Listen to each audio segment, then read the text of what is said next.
Magandang umaga po sa ating lahat. I am S.A. Kagawad Christine Gay and I will be your host for today. And before we start our program, which is the Thanksgiving of Ma'am Cora, inaanyayahan ko po ang lahat na tumayo upang tayo magsimula sa panalangin.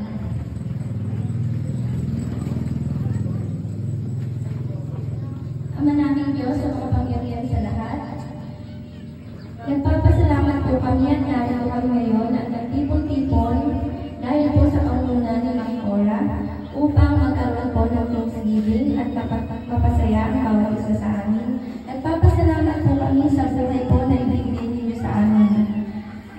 Humihingi po kami ng kapatawaran sa mga nagagawa po namin kasalanan at alam po namin na may mga pagkakataon na hindi po kami nagiging tama dahil mayroon po kami mga kasalanan na maaaring gawa o sa pamamagitan po ng aming mga salita. Ngayong araw po nito ay binibigay ko po sa inyo ang aming mga puso at isip upang magkaroon po ng pagkakaisa at maayos na may sakatuparan ang programa ito. Ito lamang po ang aking dalangin sa matamis na pangalan ni Jesus. Amen.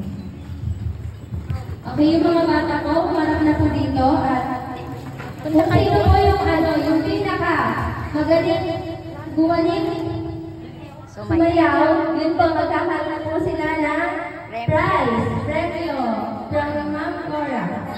Tayo na po.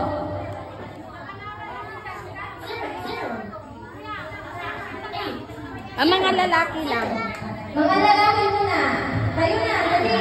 Marami tayong mga premyo. Ayaw ko ba yun? Game.